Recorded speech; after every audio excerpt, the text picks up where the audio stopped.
Desarróllame la presunción de inocencia, que yo creo que esto a las feministas no les gusta mucho. La tesis que se va a publicar es muy técnica, ¿vale? He intentado que no sea tan técnica, pero lo es. Entonces, yo creo que quizás es más interesante enfocarlo desde un punto de vista divulgativo, que es un proyecto que también tengo en mente. Me contactó una editorial para que escribiera un libro, le dije que tenía que ser, porque es un tema que ya más o menos domino, sobre la presunción de inocencia, y me dijeron que sí, y estoy dándole vueltas en torno a cómo plantearlo de una forma más divulgativa. Entonces, efectivamente, a las feministas no les gusta mucho la presunción de inocencia, y yo, tratando de darle vueltas a por qué se está atacando de este modo la presunción de inocencia, básicamente la idea que tengo es que ha habido un pendulazo, ¿vale? O sea, fuera del ámbito judicial, desde un punto de vista social, lo que sucede es, o el discurso que se plantea es, como hemos sido oprimidas durante toda la historia, ahora para compensar tenemos que tener privilegios. Esto de la discriminación positiva, que es una contradicción manifiesta, vale. Pues dentro del proceso yo creo que se aplica un poco la misma lógica. Es decir, como nuestra palabra en los tribunales no ha valido nada históricamente, hay, por ejemplo, en las partidas de Alfonso X, hay un artículo, una ley que haría, vamos, que hoy en día estaría canceladísimo el pobre, porque decía que el testimonio de las mujeres solamente era válido en relación con hechos mujeriles. Es decir, hechos mujeriles. ¿Y qué consideraba hechos mujeriles? Y lo explicaba. Decía que solamente se fiaba del testimonio de la mujer cuando la mujer hubiese visto algo en un entorno que ellas frecuentaban. Pues, por ejemplo, en el horno o lavando la ropa. ¡No! Es decir, si estabas fuera, si tú eras mujer y estabas fuera de esos escenarios y testificabas, era como, ¿y qué haces tú ahí fuera? Entonces no nos fiamos de ti. Quiero decir, así ha sucedido en la historia y es verdad, lo que decían las mujeres no valía prácticamente nada, entonces ahora se le quiere dar la vuelta y se dice, vale, pues ahora lo que tú digas vale todo, es palabra de Dios. Lo cual al final, y si quieres desarrollamos esto porque da para desarrollar, es una contradicción manifiesta, yo creo fundamentalmente por lo siguiente, digamos que el derecho penal está presidido por la idea de desconfianza. Es decir, si las personas fuésemos ángeles, seres de luz, no haría falta código penal. Porque nadie delinquiría, no habría que meter a nadie en la cárcel, con lo cual sería una cosa absurda. Sería un libro que hemos redactado pero que no sirve para nada. Entonces, si el derecho penal está basado en la desconfianza hacia el ser humano, ¿por qué narices dentro del derecho penal damos una confianza absoluta a las mujeres? En el sentido de lo que digas me lo voy a creer. O sea, es una contradicción manifiesta precisamente por eso y precisamente en este sector, que dentro del derecho penal hay una confianza absoluta en relación con alguien. Cuando el derecho penal se basa en la desconfianza, es ridículo. Además, meten una narrativa que a mí me aterra. O sea, yo ahora ya no lo he oído tanto, pero hace años he oído frases que son para echarte a temblar, decir, estas personas van llamando a los demás fascistas y literalmente salen en público a decir que prefieren condenar a un inocente que dejar libre a un culpable. Es como... De verdad, o sea, creo que no son conscientes del nivel de la barbaridad. O sea, te cargas el Estado de Derecho. Pasolini hablaba del fascismo de los antifascistas, que yo creo que es un poco aplicable a esta gente. Y yo creo, porque yo trato de entenderlos, O sea, al final cuando abordas un tema y digo, no quiero hacer un muñeco de paja, quiero tratar de entender a estas personas por qué están defendiendo esto que es tan ridículo. Y he hecho un ejercicio de verdad, o sea, y sincero. Digo, además... voy a hacer por reforzar tu postura cuando pueda. O sea, en vez de caricaturizarla, cuando pueda hacerla un poquito más fuerte, haciéndote un poco de ayuda, lo voy a hacer. Y es que no se sostiene. Voy a desarrollar un poquito el razonamiento que yo he hecho al respecto. Y cuando quieras me vas haciendo tu paréntesis o lo que sea. O sea, partimos de la base que yo he dicho antes. Es decir, en el derecho penal, si está presidido por la desconfianza, ¿por qué narices te fías de alguien de forma absoluta? Esta gente dice, pues porque las mujeres no mienten. Y los datos así lo avalan porque no hay denuncias falsas. Este es un argumento que yo he escuchado mucho. Punto número 1, mentira. Las mujeres pueden mentir. Tantos seres humanos que son tienen la capacidad potencial de mentir. Ellos dicen que Ayuso miente, ¿no? Será porque puede hacerlo, ¿no? Bueno, pero es que hay mujeres buenas y mujeres malas. Claro. Vale. Digamos que cualquier persona que viva en la Tierra sabe que las mujeres tienen la capacidad potencial de mentir. Y luego el hecho de que lo de las denuncias falsas, supongo que lo habrás escuchado, esto del 0,0001. Sí, pero no está mal recordarlo, porque... Esto es un dato absolutamente sesgado, ¿vale? Y malinterpretado. Que básicamente lo que viene a decir es lo siguiente. Si yo soy mujer y te denuncio a ti, se inicia un procedimiento contra ti. Una vez ese procedimiento ha terminado, tú podrías denunciarme a mí por denuncia falsa. Y a su vez eso da pie a otro procedimiento. Pues hay un 0,001 de condenas en relación con ese segundo procedimiento hacia la mujer. Sin embargo, hay muchísimos casos de denuncias interpuestas por mujer contra hombre que os archivan o terminan en una absolución en torno al 80%. Entonces, el 80%. más o menos. Hace tiempo que no veo el dato, pero más o menos rondaba por ahí. Quizás un poco menos, ¿eh? O sea, no quiero tampoco que me digan ahora que me lo estoy inventando, pero más o menos cuando yo lo vi rondaba ese dato. E iniciar un procedimiento por denuncia falsa siendo hombre hacia una mujer y conseguir una condena es dificilísimo. Yo en alguna ocasión, mira, teníamos un cliente que aparte era muy trágica la situación que nos contaba porque su exmujer había utilizado contra él lo que se llama la bala de plata en este argot. Es decir, el ataque máximo. O sea, el ataque que en un videojuego podría utilizar el jefe máximo en el último nivel, que es denunciarte por abuso sexual de tus hijos. LOL. Pero eso es gravísimo, tío. Es la bala de plata. No te estoy denunciando por haberme insultado, ni por haberme levantado la mano, ni por haberme violado a mí, sino por haber abusado sexualmente de mis hijos, que son tus hijos también. Pues este señor, el procedimiento duró unos 5 años, porque en España los procedimientos duran un montón. Y 5 años en los cuales imagino que no podrá ver a los hijos. 5 años, precisamente por eso se interponen ese tipo de denuncias. El mero hecho de tener una denuncia ya es motivo suficiente para, en relación con la custodia, privarte de ella, ¿vale? Entonces este hombre decía, yo he estado 5 años levantándome por la mañana, mirándome al espejo y al afeitarme decir, tengo un procedimiento por abuso sexual de mis 2 hijos, de 5 o 6 años. No. O sea, no me podía ni mirar, evidentemente era mentira, No. pero el hombre se miraba a la cara y decía, yo estoy siendo investigado por esto y mi entorno sabe que estoy siendo investigado por esto. Total, terminó con un archivo, ¿vale? O con una absolución, no lo recordamos a tantos años, creo que terminó con un archivo, ni siquiera llegó a juicio, ¿vale? Para mandar algo a juicio tiene que haber por lo menos indicios. No habían indicios, terminó con un archivo, ¿vale? Quisimos meter una denuncia por denuncia falsa contra esta señora, porque este hombre dijo quiero ir contra ella con todo, por lo que me ha hecho, y se inadmitió a trámite la querella. ¿Y por qué? Porque no había indicios suficientes. En la carrera nos explican que para inadmitir a trámite una querella, bueno, en la carrera nos explican, y es lo que dice el Tribunal Supremo en las sentencias, tienes que plantear algo que sea absolutamente inverosímil, ridículo. Es decir, como si yo digo, Víctor hoy me ha intentado matar mirándome con el ojo izquierdo a la oreja. Claro, un juez de ellos no había iniciado un procedimiento por esto. Algo manifiestamente ridículo o algo manifiestamente arbitrario en el sentido de que no tienes ningún tipo de principio de prueba. Aquí presentamos, fue una querella de una barbaridad, porque el hombre quería que nos lo currásemos como de 200 páginas. Inadmisión a trámite.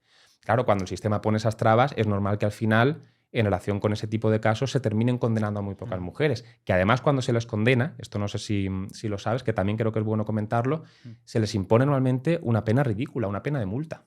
¿Multa que a lo mejor qué cuantía sería? Yo qué sé, 1.000, 2.000 euros. Joder. Que sale a la cuenta. Es una locura. Yo creo que se tendría que desincentivar mucho más esto. Yo en Twitter muchas veces soy bastante provocativo, o sea, pongo tweets simplemente para sondear un poco al personal y a lo mejor ver cómo reaccionan un poco más como experimento social, ¿vale? Sí. Y yo el otro día puse que en relación con las denuncias falsas yo era un poco babilónico, en el sentido del código de Hammurabi, que era muy ojo por ojo, diente por diente, porque yo decía, hombre, a mí me parecería muy bien que si tú me pides para mí 10 años de cárcel, luego, cuando yo te meta una denuncia por denuncia falsa, tú te expongas a lo mismo que me he expuesto yo. No. También 10 años de cárcel. Y yo decía, hombre, me podrán decir, qué falta de proporcionalidad, estás matando moscas a cañonazos. Digo, no, proporcionalidad absoluta. Donde las da las toman. Exactamente el mismo infierno, porque me has hecho pasar tú a mí, te voy a hacer pasar yo a ti también. Y yo creo que eso desincentivaría bastante. Yo creo que hay que hacer también mucha labor didáctica con todo esto de explicar estos datos, de machacar con estos datos, porque tenemos unos medios de comunicación que nos avasallan con que esto no existe. Y tenemos a muchos hombres que están siendo arruinados literalmente por mujeres con incentivos perversos y que los tienes totalmente invisibilizados. Es decir, coño, que a lo mejor estoy en un procedimiento legal durante 5 años, como te has dicho, sin ver a mis hijos porque dura muchísimo, una señora ha decidido decir que yo he violado a mis hijos. Y además, según me comentas, no había pruebas. No. Pero entonces, las mujeres no mienten. Pero ¿cómo puedes inadmitir una querella en contra de ella basa, y luego...? Pues porque les desmontas el discurso. O sea, tú imagínate... Esto es algo muy duro de decir y muy polémico, pero y ahora sigo con el razonamiento que estaba haciendo antes, pero este paréntesis es interesante y se me van a echar al cuello por esto y me da igual. El Ministerio de Igualdad tiene un presupuesto de 500 millones de euros al año.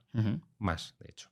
Si tú vives de la existencia de un problema, tú no te puedes permitir que ese problema desaparezca. Es muy grave, ¿eh? No. O sea, yo no estoy diciendo que ninguna ministra de Igualdad esté deseando que se asesine o que se viole a nadie, porque no lo pienso, evidentemente. Sería una locura por mi parte decir eso, pero sí que pienso que en la medida de sus posibilidades hacen lo posible para maquillar las estadísticas del modo en el que les interesa. Hay dos ejemplos muy buenos en relación con esto. El primero es el que estamos comentando. Es decir, si hubiese muchas condenas por denuncias falsas, el chiringuito se me desmonta, porque el hermana, yo sí te creo, se cae. Entonces, eso punto número uno. No me puedo permitir que haya muchísimas condenas por denuncia falsa, con lo cual pongo trabas en el sistema para que eso no suceda. Y luego, por ejemplo, ves también esto en cómo se va aligerando la ley para poder adquirir la condición de víctima. Antes, el artículo 23 de la Ley de Violencia de Género decía que para adquirir la condición de víctima, a los efectos administrativos y tal y cual, para poder solicitar ayudas y este tipo de historias, órdenes de protección, tenías que interponer una denuncia y solicitar una orden de protección. No hacía falta ni siquiera que hubiese una condena, ¿vale? Pero por lo menos tenías que interponer una denuncia para que se iniciase un procedimiento. Esto se reformó, ¿vale? Y se pasó a decir que simplemente se podía adquirir la condición de víctima si tú ibas a los servicios sociales correspondientes y te hacían los trabajadores sociales un informe donde se plasmase esto. Con lo cual, claro, el número de víctimas crece. Con lo cual yo puedo seguir diciendo que hay muchísimas víctimas que justifican mi existencia, etcétera, etcétera. Madre de Dios. Los incentivos son perversísimos. A mí el otro día me contaron un caso que me dejó alucinando todo esto. O sea, te puedo decir que yo creo que esto no lo has visto en tu vida. Me contaron un caso de una chica que se fue con unos amigos y amigas a Ámsterdam y hicieron lo típico de tomarse unas setas allí, alucinógeno, ¿no? Y hubo una chica de las que estaba con ellos que le empezó a entrar la paranoia de que le estaban acosando y que le habían violado. Y cogió la chica, con toda la paranoia del viaje de setas, se cogió un avión, se volvió a España y les plantó una denuncia. Y claro, estamos hablando de que cómo demuestras tú que esa chica estaba bajo la influencia de psicodélicos y que esa denuncia, porque al final una persona que ha tomado psicodélicos tampoco se le nota demasiado. O sea, es como que tienes la realidad distorsionada de alguna manera, pero eres funcional, en cierto modo. Entonces, hablamos de una persona que se ha ido a España creyendo, porque dentro de ese viaje que estaba, que la habían perseguido, que la habían violado, y ha denunciado en la vida real a las personas que han ido con ellos al viaje, y los que están en el viaje es como, ¿pero qué me estás contando? Y están en un procedimiento legal porque la persona se lo cree Eso de está verdad. en marcha. Sí. O sea, yo me quedé de piedra, decir, ¿de verdad me estás diciendo esto? Yo es que estoy un poco curado de espanto en ese sentido, que tampoco es que lleve 40 años de ejercicio, pero vamos, ya me he confrontado con unas cuantas cosas de estas. Aquí suceden varias cosas. El otro día hablaba con Juan Soto Ibars y decía una cosa muy interesante, que es precisamente al final todas estas políticas nos están volviendo un poco locos a ambos. Porque creo que los hombres están un poco paranoicos, con razones además, porque piensan que cualquiera les puede denunciar. Yo, por ejemplo, conozco a profesores que en la universidad dejaron de recibir consultas en su despacho. Sí. A final de clase. Es que es un peligro, en realidad. Como es con una persona que es que te viene una chica y te dice, o me apruebas o te digo que me has violado. Yo aquí vi dos tramos. Antes, cuando, digamos, había un sentimiento más o menos, las relaciones eran más o menos funcionales, pues sí, o sea, un profesor hombre podía recibir perfectamente a una alumna en su despacho. Yo aquí vi una primera fase en la que los profesores seguían recibiendo a alumnos y alumnas en su despacho con las puertas abiertas, y una segunda fase en la que se recibía al final de la clase, porque no se quieren arriesgar. Con lo cual te emparanoias, porque dices, es que me puede denunciar cualquier persona y en el procedimiento me mete. O sea, luego ya veremos si se me condena, si se me absuelve o qué pasa, pero en el procedimiento se te mete y además esto suele suceder así. O sea, el procedimiento penal se divide en dos fases. Hay una primera fase que es la fase de instrucción, donde se investiga un poco a ver qué ha pasado, que dura un montón. Y una vez se termina la fase de instrucción, se decide si se te manda o no a juicio. La inercia al final de la fase de instrucción es mandarte a juicio. Con lo cual, por una denuncia, te puedes comer una instrucción que puede durar perfectamente 2, 3 años, incluso más, y se va prorrogando. Luego, hasta que te señalan juicio, pueden pasar a lo mejor desde que sucedieron los hechos hasta que tienes una sentencia, 5, 6, 7 años, en los cuales a la gente esto les revienta, y esto lo he hablado yo con unos cuantos clientes denunciados en relación con ese tipo de temas, porque no te deja organizarte tu vida. Sí, claro. Si yo ahora te digo, en cualquier momento te puedes ir a la cárcel 10 años. Sí, o te pueden notificar que estás intranquilo, sí, claro. O sea, ¿tú conducirías tu vida del mismo modo? No.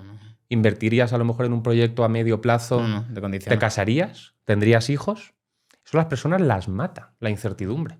Yo, por ejemplo, hice mis prácticas, eso ya ha pasado tiempo en la cárcel, en un centro penitenciario, y había mucha gente que estaba en prisión preventiva. Y esa gente terminaba perdiendo el juicio porque no sabía cuánto tiempo le quedaba. Porque prisión preventiva es una medida cautelar, o sea, no tiene una duración estándar. Podía durar 6 meses o 2 años y eso es lo que les volvía locos. Entonces yo creo que por un lado está pasando esto, que es, digamos, al final nos están volviendo un poco locos tanto los hombres paranoicos como las mujeres, en el sentido de que se sugestionan con si se las ha violado. Esto está pasando, no es la primera vez que sucede en esta ocasión.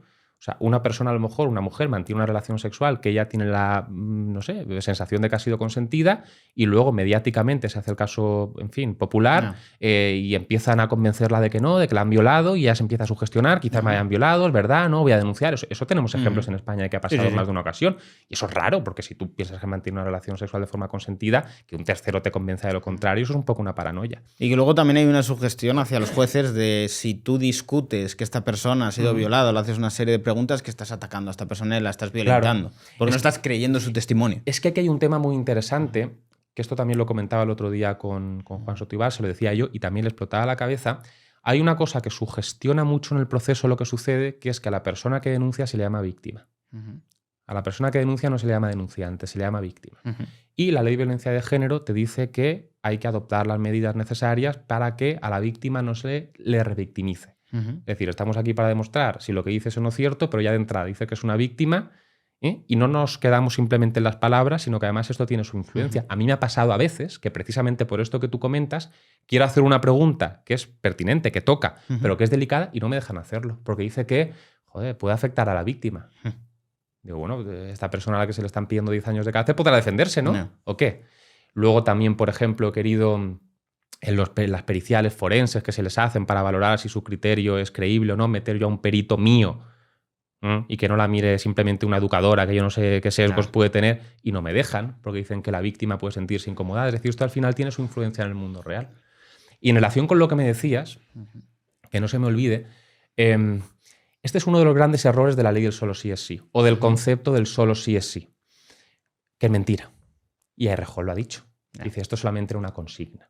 Porque, quiero decir, la ley tiene que respetar la realidad. O sea, hay una realidad que existe y la ley tiene que ser más o menos acorde con ella para que las cosas no se salgan de quicio.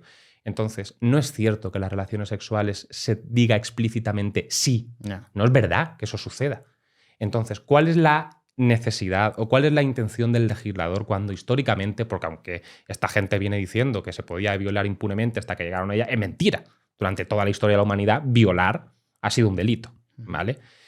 ¿Cuál es la intención del legislador de que se tenga que decir no o de que se tenga que exteriorizar ese no? No hace falta decir no NO, ¿vale? Puedes hacer gestos que demuestren que no quieres, que la otra persona lo sepa. O sea, si yo estoy contigo, en fin, la cosa sube, tú no dices que no en ningún momento, te digo que vamos a mi casa, vienes, mantenemos relaciones sexuales, tú no dices nada, ¿qué tenía yo para pensar que tú no querías? Sí. Porque luego viene lo de la intimidación, no es que estaba intimidada, estaba en shock y no pudo decir que no, pero claro, ¿y eso cómo lo sé yo? Es que estamos hablando de delitos que tienen penas de cárcel de 10, 12 años, más o menos. Que yo creo que precisamente es un poco la situación de impotencia a la que se puede sentir estos chicos. Digo, joder, yo estaba con una chica que todo eran señales positivas, yo no sabía que nada y después me encuentro con esta denuncia, que me lo hubiese dicho. Total. Ese es el tema. Y luego al final, como la realidad siempre toca la puerta, cuando a uno le toca, lo termina reconociendo. Digamos que hay distintos grados en la evolución mental, y ya lo digo así porque quiero ser claro. O sea, una persona con un coeficiente intelectual muy bajo tiene que experimentar un daño para darse cuenta de que ese daño existe. Es decir, quien se tiene que quemar para darse cuenta de que el fuego quema es una persona que en un estadio de evolución está en un nivel muy bajo. ¿Vale? Entonces la sensación de impotencia que tengo en relación con ese tipo de casos es, vamos a ver, con todo lo que te estamos diciendo, que puede pasar, que son riesgos reales, ¿ya no te convence para que abortes? ¿Te tiene que pasar como a Errejón? No. Que tienes que verte metido en este proceso, anda que no ha habido gente de Podemos denunciada, que luego sí que reivindica, qué casualidad, dentro del 0,0001 denuncias falsas, son las suyas. Sí. O sea, te tiene que pasar para darte cuenta de que eso pasa. Hombre, yo la labor que intento hacer es decir, oye, todo lo que estoy diciendo, incluso poniéndome en vuestro punto de vista, porque no quiero caricaturizar lo que decís, creo que tiene cierto sentido. No se hace pensar.